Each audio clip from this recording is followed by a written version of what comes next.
Saudara-saudara yang terkasih di dalam Yesus Kristus, firman Tuhan untuk kita diambil dari Amsal 14 ayat 30. Begini firman Tuhan.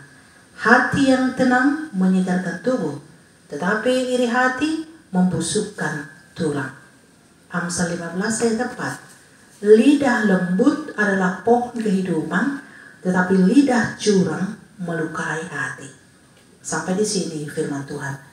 Saudara-saudara yang dikasihi Tuhan Yesus Kristus, yang menjadi tema PJJ kita minggu ini, pikiran dan perkataan yang membawa kesehatan ataupun kecuacuaan. Ada banyak hal yang berdampak pada kesehatan tubuh, tapi kali ini kepada kita diberitakan dua hal penting, yaitu hati, pikiran, dan perkataan seseorang. Disebutkan di sini, hati yang tenang menyegarkan tubuh, tetapi iri hati membusukkan tulang. Orang yang iri hatinya tidak akan tenang. Ia akan gelisah dan susah memikirkan orang lain dengan segala keberadaannya yang dirasanya lebih darinya. Untuk itulah iri hati harus dibuang jauh-jauh, sebab tidak ada gunanya, bahkan akan sangat merugikan. Hati menjadi tidak tenang. Kalau sudah tidak tenang, tubuh pun tak segar. Satu hal yang harus diketahui, bahwa Allah memberikan berkat dan anugerahnya seturut kehendaknya.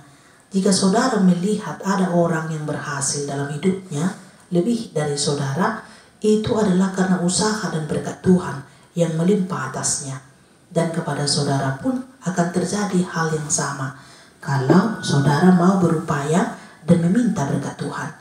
Jika Tuhan tidak memberi kepada kita sama seperti yang diberinya kepada orang lain, itu bukan berarti karena Tuhan tidak sayang kepada kita, tetapi karena Tuhan ingin memberi sesuatu yang berbeda kepada kita melebihi orang lain.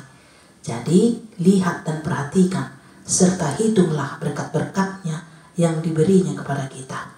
Mungkin kita tidak punya banyak harta seperti harta orang lain, tetapi kita punya bahagia melebihi orang lain. Mungkin kita tidak sepintar orang lain, tetapi kita bisa lebih baik dari orang pintar itu. Jadi sungguh tidak ada alasan untuk iri hati kepada orang lain. Dan jika iri hati sudah menjauh, maka hati pun akan tenang. Kalau hati tenang, kita akan menjadi lebih sehat.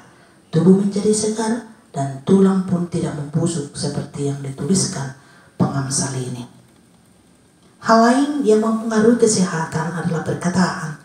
Perkataan yang lembut adalah perkataan yang di dalamnya tidak terkandung kecurangan, tetapi jujur, tulus, dan lurus. Itulah yang dimaksud di sini lembut. Orang yang perkataannya lembut seperti pohon kehidupan, memberikan yang baik kepada setiap orang yang mendengarnya.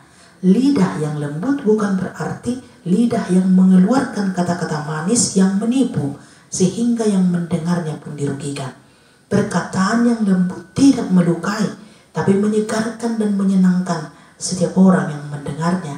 Karena di dalam perkataan yang lembut tidak ada kecurangan. Jadi jauhkanlah kecurangan supaya tidak terluka hati banyak orang. Jika hati orang terluka karena perkataan-perkataan curang, itu akan berdampak tidak baik kepada kita sendiri dan kepada orang lain juga. Tetapi yang terpenting di atas semuanya, mintalah Roh Kudus berdiam di dalam kita.